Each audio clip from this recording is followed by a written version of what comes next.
नमस्कार बंधुगण आमे शुणुचे श्री कमलाकांत महांती लिखित गल्प संकलन सारांश एथिर उद्धृत गल्प बेसुरा। श्याम प्रसाद समय समय एमती प्रश्न तोड़ती, मुख्यतः सामाजिक अवक्षयर प्रश्न। दीर्घ 40 वर्षर सांबादिकता परे बहु अभिज्ञतार अधिकारी श्यामा प्रसाद आखिरे सामाजिक विडंबना खूब सहजरे धरा पड़े। कलिकतार चोरांगी छकरे छिड़ा होई चारि दिगरे लंबी जाइथिबा कार, टैक्सी, बस, ट्रक्र विशाल लाइन को लक्ष्य करी से टिप्पणी करती, एते गाड़ी एते भिड़ एसबू सभ्यतार प्रोग्रेस नुहे, बरंग यह सभ्यतार मैडनेस। तापरे निजको निजे बुझेबा बली से स्वगतोक्ति करती। ऑटोमोबाइल जुगरे बास करी ट्राफिक जाम्रु परित्राण पाइबा कौन संभव? श्याम प्रसाद उपस्थिति बेस जमी उठे आनंद बजार पत्रिका ऑफिस रे से छोट क्याबिन रे शनिवार अपराह्नर इनफर्माल जीवन चर्चा। श्याम प्रसाद को छाड़देले आसर को अन्य जहाँ उपस्थिति प्राणवंत करे से होचंती बंगला साहित्यर प्रसिद्ध औपन्यासिक और कथाशिल्पी दुईलेन्द्र भौमिक ओरफ दुलुदा। श्याम प्रसाद निजे अंगे निभेइथिबा विभिन्न अनुभूति को वर्णना करी समस्याटीए उपस्थापना करती। कौनसी दर्शन शास्त्र रे दिया जाइथिबा कुकुड़ा और अंडार रिडल भली। कहतु तो एमती घटना घटे कहीं? हेई तो सीए आपणक बंधु, तांको योग्यता और दक्षता संबंध रे किछि कहिबार नाही, किंतु काहीं सी तो प्रमोशन पाइले नाही। तांकर केते जूनियर सेई टोकाटा एबे तांको बॉस। जदि ईश्वर सबु करुथांती ये तांकर की न्याय? शनिवार आसरर नियमित श्रोता किशोर एसबु ईश्वर जीवन दर्शनर व्याख्या ठीक बुझीपारे नाही। सबुथर आसररू घर को फेरिला बेले से भावे कि आलोचना होछि एठी, आउ से एठिकी आसीब नाही। किंतु पर सप्ताह शनिवार से ठीक टाणी होई आसे को एक अजणा आकर्षण रे। ताकू देखी श्याम प्रसाद हसी हसी स्वागत करती। कौन किशोर बाबू, गत थर जेमती विरक्त होई तमे जाइथिल, भाविथिली आउ तमे एठिकी आसीब नाही। किंतु तुमे जेब कुआड़े हे किशोर? एंडुओ जेते जुआड़े दौड़ुना कहीं शेषरे आसी पहुँचब सीजु गछ मूले। अमायिक हस हसी श्याम प्रसाद कथा शेष कला बेलू किशोर ता चेयारटी अधिकार करी तापाई ऑर्डर दे सारी थाए। टिकक परे से छोट कैबिन रे रीतिमत भिड़ जमी जाए। हातरे मोबाइल फोन घुरेई घुरेई धीरे आसंती सत्यबाबू, कलिकता आकाशवाणीर वरिष्ठ प्रयोजक। तांको पछे पछे हातरे ब्रीफ केसटीए धरी प्रवेश करती अनादिचरण। बंगला पत्र पत्रिकार गल्प लेखक हिसाब रे वर्षक 12 मास तांको चाहिदा। सेतेबेलकू से छोट क्याबिन रे 4-5 जन श्रोता आसन अधिकार कर सारी थांती।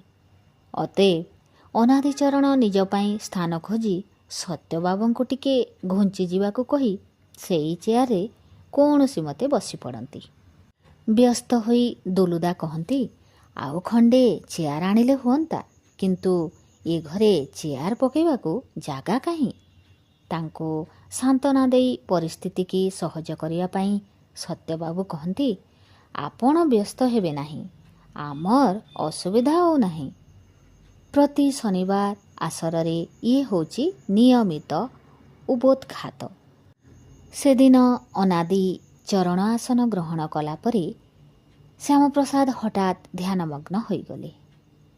टिके परे थंडा होई आसुथिबा चारु टिके पी अध खोला आखिरे दार्शनिकर गांभीर्य टाणी से कहिले, देखंतु तो ईश्वरंकर ए कि अविचार? हठात एमती गोटे कथा काहींकी कही बसिल हे श्याम प्रसाद? पचारले दुलुदा। कंठस्वर सामान्य उच्च करी श्याम प्रसाद आरंभ कले, से कथा आपण बुझिबे नाही। आपण प्रसिद्ध लेखक, आपणक गल्प उपन्यास दूरदर्शन रे सीरियल होची। आपणक उपन्यास जननी 3 ବର୍ଷ ଧରି ସିରିଏଲ୍ ହେବା ପରେ ଏବେ ଆରମ୍ଭ ହୋଇଛି ଆପଣଙ୍କ ଶାନ୍ତି ନିକେତନ ସିରିଏଲ୍। ବୃଦ୍ଧମାନଙ୍କର ସମସ୍ୟାକୁ ନେଇ ଆପଣ ଲେଖିଛନ୍ତି ଶାନ୍ତି ନିକେତନ। ଆପଣ ତ ବୃଦ୍ଧମାନଙ୍କ ସମସ୍ୟାକୁ ନେଇ ବ୍ୟସ୍ତ। ଶିଶୁ ବା ଯୁବକମାନଙ୍କ ସମସ୍ୟା ଆପଣ ବୁଝିବେ ବା କ'ଣ? ଶ୍ୟାମପ୍ରସାଦଙ୍କ ଏପରି ଆକ୍ରମଣ ସହ ପରିଚିତ ଦୁଲୁଦା ଟିକେ ହସି କହିଲେ, ଶିଶୁ ଯୁବକଙ୍କ କଥା ଛାଡ଼, ତୁମ ସମସ୍ୟାଟି କ'ଣ? ମୋତେ ଲାଗୁଛି ତୁମେ ଯେମିତି ଟିକେ ଉତ୍ତେଜିତ। କ'ଣ ଘଟଣା କ'ଣ?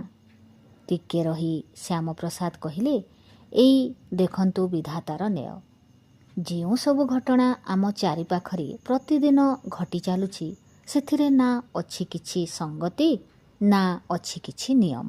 ଏ ପୃଥିବୀ, ଏ ପ୍ରକୃତି ସବୁ ସତେ ଯେମିତି ଖାମଖିଆଲି ହୋଇଗଲେଣି।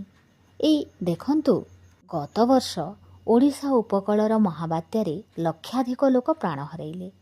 ତାପରେ ଭୁଜରେ ଭୂମିକମ୍ପ, ପୁଣି ଏ ବର୍ଷ ଓଡ଼ିଶାରେ ମହାବନ୍ୟା। ପ୍ରକୃତି କେମିତି ମାଇଣ୍ଡଲେସ୍, ବିବେକହୀନ ହୋଇପାରେ ଆପଣ ଦେଖୁଛନ୍ତି ତ? ଆହା, ତମେ ହଠାତ୍ ପ୍ରକୃତିର ବିଚାରକୁ ନେଇ ମୁଣ୍ଡ ଖେଳଉଛ କାହିଁକି? ତମେ ପରା ଶିଶୁ ଯୁବକର କ'ଣ ସମସ୍ୟା କଥା କହିବାକୁ ଯାଉଥିଲ? ହଠାତ୍ ପ୍ରସଙ୍ଗ ପରିବର୍ତ୍ତନର କାରଣ କ'ଣ? ପ୍ରସଙ୍ଗ ଭିନ୍ନ ହୋଇପାରେ, କିନ୍ତୁ ମୂଳ କଥାଟି ସମାନ। ଆଜି ସକାଳେ ଆମ ଘର ପାଖର 12 ବର୍ଷର ସେ ସୁନ୍ଦର ପିଲାଟି ହଠାତ୍ ସେ ଛାତିରେ ଯନ୍ତ୍ରଣା ଅନୁଭବ କଲା। ତାକୁ ନେଇ ଡାକ୍ତରଖାନାରେ ପହଞ୍ଚିଲା ବେଳକୁ କଥା ଶେଷ। ଇଏ ବି ସେଇ ପ୍ରକୃତି, ସେଇ ଈଶ୍ୱରଙ୍କ ବିବେକହୀନତାର ଆଉ ଏକ ଉଦାହରଣ। କେଉଁ ସ୍ଥାନରେ ଜଣେ ମୃତ୍ୟୁ ମୁଖରେ ପଡ଼ୁ ବା କୌଣସି ବିସ୍ତୀର୍ଣ୍ଣ ଅଞ୍ଚଳ ଭୂମିକମ୍ପରେ ଧ୍ୱଂସ ବିଧ୍ୱଂସ ହେଉ, କାରଣ କିନ୍ତୁ ଗୋଟାଏ। ଏହାକୁ ଆମେ କହୁ ବିଧାତାର କ୍ରୋଧ, ରାଥ୍ ଅଫ୍ ଗଡ୍। ମଣିଷର କ୍ରୋଧ ପଛରେ ନିର୍ଦ୍ଦିଷ୍ଟ କାରଣ ନିଶ୍ଚୟ ଥାଏ, କିନ୍ତୁ ବିଧାତାର କ୍ରୋଧରେ ନା ଅଛି କୂଳ, ନା ଅଛି କିନାରା। ଦୁଲୁଦା ଏଥର ସଳଖି ବସିଲେ। ସେତିକିବେଳେ ଚା' ବାଲା ଦ୍ୱିତୀୟ ଥର ଚା' ଦେଇଗଲା। ଏତେ କଥା କହିସାରି ଶ୍ୟାମପ୍ରସାଦ ଚେୟାରରେ ଆଉଜି ବସିଥିଲେ, ରିଲାକ୍ସଡ ମୁଡ୍। ଦୁଲୁଦା ଥିଲେ ଚିନ୍ତାଗ୍ରସ୍ତ। କ୍ଷଣକ ପରେ ଶ୍ୟାମପ୍ରସାଦଙ୍କୁ ଉଦ୍ଦେଶ୍ୟ କରି ସେ କହିଲେ, ତୁମ ସହିତ ଏକମତ ହେବା ସହଜ। ବିଧାତାର ନିୟମରେ ତୁମେ କୂଳ କିନାରା ଖୋଜୁଛ, ତାହା ତୁମେ ବୁଝିପାରିବ ନାହିଁ। କିନ୍ତୁ ଗୋଟିଏ କଥା ମନେ ରଖ, ସ୍ରଷ୍ଟା ଯେତେବେଳେ ସୃଷ୍ଟି କରେ, ସେ ସୃଷ୍ଟିର ନିୟମ ଆମେ ବୁଝିପାରୁନା। ସେ ଯେତେବେଳେ ସଂହାର କରେ, ତାଙ୍କର ସେ ଲୀଳା ମଧ୍ୟ ଆମର ବୋଧଗମ୍ୟ ନୁହେଁ। ତେବେ ସ୍ରଷ୍ଟାର ସୃଷ୍ଟି ବା ସଂହାର ଲୀଳାରେ ବୈଚିତ୍ର୍ୟତା ଥାଇପାରେ, କିନ୍ତୁ ତାହା ଚିନ୍ତାହୀନ ନୁହେଁ, ସେଥିରେ ଅଯୌକ୍ତିକତା ନାହିଁ। ଏଥର ଦୁଲୁଦା ତାଙ୍କ ନିଜ ଅନୁଭୂତିର କଥା ଆରମ୍ଭ କଲେ। ସେତେବେଳେ ଜନନୀ ଉପନ୍ୟାସର ଦୂରଦର୍ଶନ ସିରିଏଲ୍ ପାଇଁ ପ୍ରସ୍ତୁତି ଚାଲିଥାଏ। ଗୋଟିଏ ମଧ୍ୟବିତ୍ତ ପରିବାରକୁ ନେଇ ଏ କାହାଣୀ। ବାପାଙ୍କ ଅକାଳ ମୃତ୍ୟୁ ପରେ ମାଙ୍କର ଅକ୍ଳାନ୍ତ ଚେଷ୍ଟା ଫଳରେ ତାଙ୍କ ଚାରି ପୁଅ ଧୀରେ ଧୀରେ ସମାଜରେ ଥଇଥାନ ହୁଅନ୍ତି। ଚାକିରି ପାଇ ବଡ଼ ପୁଅ ରହେ ଦୁର୍ଗାପୁରରେ, ଅନ୍ୟମାନେ ଅବସ୍ଥାପିତ ହୁଅନ୍ତି ଅନ୍ୟ 3ଟି ସହରରେ। ବିଧବା ମା ପ୍ରତିବର୍ଷ 3 ମାସ କରି ରୁହନ୍ତି ସବୁ ପୁଅ ପାଖରେ। ଏବେ ସେ ଅଛନ୍ତି ସାନ ପୁଅ ପାଖରେ ସିଲିଗୁଡ଼ିରେ। ଅନ୍ୟ 3 ଭାଇଙ୍କ ତୁଳନାରେ ସାନଟିର ରୋଜଗାର କମ୍, କିନ୍ତୁ ମା ଆସିଛନ୍ତି। ତାଙ୍କର ଆନନ୍ଦର ସୀମା ନାହିଁ। ସାନ ପୁଅର ସନ୍ତାନ 10 ବର୍ଷର ବାବୁଲିକୁ ନେଇ ବୁଢ଼ୀଙ୍କର ଦିନେ ଦିନ ବେଶ୍ କଟିଯାଉଛି। ଏପର୍ଯ୍ୟନ୍ତ ଦୂରଦର୍ଶନ ପର୍ଦ୍ଦାରେ ଜନନୀ ସିରିଏଲ୍ ହେଉଥିଲା ବେଶ୍ ଉପଭୋଗ୍ୟ।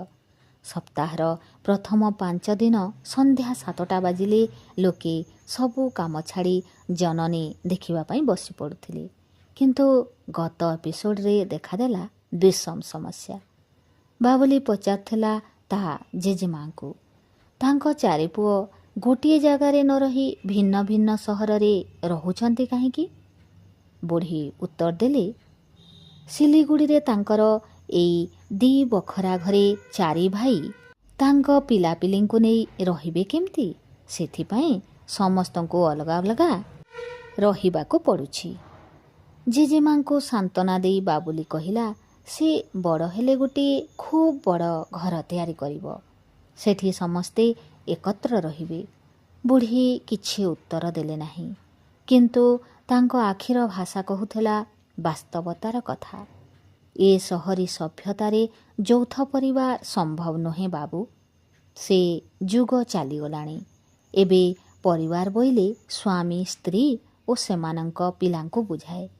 ଏପରି ପରିବାରରେ ବାପା ମା ଭାଇ ଭଉଣୀଙ୍କ ସ୍ଥାନ ନାହିଁ। ବାବୁଲିକୁ ଚାହିଁ ଜେଜେମାଙ୍କ ଆଖି ଛଳ ଛଳ ହୋଇଗଲା। କିଛି ଦିନ ପରେ ବାବୁଲି ହେଲା ଅସୁସ୍ଥ। ଡାକ୍ତର କହିଲେ ସେ ହୃଦରୋଗରେ ଆକ୍ରାନ୍ତ। ଚେଷ୍ଟା କରାଯାଇପାରେ, କିନ୍ତୁ ଆଶା କମ୍। ଆପଣ ବାବୁଲିକୁ ମାରିଦେଲେ? ହଠାତ୍ ଦୁଲୁଦାଙ୍କୁ ଚାହିଁ ପଚାରିଲେ ଶ୍ୟାମପ୍ରସାଦ। କଣ୍ଠରେ ତାଙ୍କର ବ୍ୟଗ୍ରତା। ତା ଛଡ଼ା ଆଉ ଉପାୟ ନଥିଲା। ଦୂରଦର୍ଶନର ଦର୍ଶକ ଏହା ଆଦୌ ଗ୍ରହଣ କରିପାରିବେ ନାହିଁ। ଜନନୀର ଲୋକପ୍ରିୟତା ହ୍ରାସ ପାଇବ। ଏମିତି ଯୁକ୍ତି କରି ପ୍ରଯୋଜକ ମହାଶୟ କାହାଣୀ ପରିବର୍ତ୍ତନ କରିବାକୁ ମୋତେ ଅନେକ ଅନୁରୋଧ କରିଥିଲେ। କିନ୍ତୁ ତୁମେ କୁହ ତ, ଧ୍ୱଂସାଭିମୁଖୀ ଯୌଥ ପରିବାର ଯେ ଆଉ ଥରେ ଗଢ଼ି ହେବ ନାହିଁ, ଏକଥା ଭଲ ଭାବରେ ବୁଝେଇବାକୁ ହେଲେ ବାବୁଲିର ମୃତ୍ୟୁ ଛଡ଼ା ଅନ୍ୟ ଉପାୟ ନାହିଁ। ତାହା ଏକ ସିମ୍ବୋଲିକ୍ ଘଟଣା। ଏହାକୁ ବାଦ ଦେଇ ସମାଜର ବାସ୍ତବ ଚିତ୍ର ଉପସ୍ଥାପନା କରିବା ସମ୍ଭବ ନୁହେଁ, କହିଲେ ଦୁଲୁଦା। ତମେ ତ ଘଟଣାଟିକୁ ଶୁଣି ବିବ୍ରତ ହୋଇ ପଡ଼ୁଛ। ସବୁ ବୁଝିବି ଶିଶୁ ବାବୁଲିର ମୃତ୍ୟୁକୁ ସହଜ ଭାବରେ ଗ୍ରହଣ କରିପାରୁନାହଁ। ଥରେ ଚିନ୍ତା କରି ଦେଖ ତ, ଏ କଥା ଲେଖିବା ବେଳେ ମୋତେ କେତେ କଷ୍ଟ ହୋଇନଥିବ। ଯେତେ ଛୋଟ ହେଲେ ବି କଥାକାର ଜଣେ ସ୍ରଷ୍ଟା। ସେ କେବଳ ଜାଣେ ତା ସୃଷ୍ଟିର ରହସ୍ୟ। ତା ଲେଖା ପଢ଼ି ସମସ୍ତେ ଖୁସି ହୁଅନ୍ତୁ, ସେ କଥା ଚାହେଁ। କିନ୍ତୁ ପାଠକକୁ ଖୁସି କରିବା ପାଇଁ ସେ ତ ବାସ୍ତବତାକୁ ବିସର୍ଜନ ଦେଇପାରିବ ନାହିଁ। ବାସ୍ତବତାକୁ ବିସର୍ଜନ ନ ଦେବା ହିଁ ମୋର ପ୍ରଥମ ଦାୟିତ୍ୱ। ମୋର ବିଶ୍ୱାସ ତାଙ୍କ ସୃଷ୍ଟିରେ ସମସ୍ତେ ଆନନ୍ଦରେ ରୁହନ୍ତୁ, ସୁଖରେ ଦିନ କାଟନ୍ତୁ। ମଙ୍ଗଳମୟ ଈଶ୍ୱର ଏହା ହିଁ ଚାହାନ୍ତି। କିନ୍ତୁ ତାଙ୍କ ସଂସାରରେ ସମୟେ ସମୟେ ଅନେକ ଅଘଟଣ ଘଟେ। ଆମେ ଏହାକୁ କହୁ ପ୍ରକୃତିର ବିବେକହୀନତା। କିନ୍ତୁ ପ୍ରକୃତି ଯେ ବିବେକହୀନ, ଏକଥା କହିବାର ଯୋଗ୍ୟତା କ'ଣ ମଣିଷ ହାସଲ କଲାଣି? ନା କ'ଣ କହୁଛ କିଶୋର? କିଶୋର ଶ୍ୟାମପ୍ରସାଦଙ୍କ ଆଡ଼କୁ ଅନେଇଲା। ସେ ସେମିତି ବସିଥିଲେ। ଆଖିରେ ତାଙ୍କର ଅବିଶ୍ୱାସର ଭାବ। ନା, ଦୁଲୁଦାଙ୍କ କଥା ତାଙ୍କର ହୃଦବୋଧ ହୋଇନାହିଁ। ସିଗାରେଟ୍ ଟାଣିବା ପାଇଁ ଦୁଲୁଦା ଉଠି ଠିଆ ହେଲେ। କହିଲେ, ଏଇ ବାହାରୁ ଖଣ୍ଡେ ସିଗାରେଟ୍ ଟାଣି ଆସୁଛି। ସେ ଦୁଆର ଖୋଲି ବାହାରକୁ ଯାଉ ଯାଉ କିଶୋର କହିଲା, ଦୁଲୁଦା, ତମର ଯିଏ ଖେଳ, ଆମର ସିଏ କାଳ।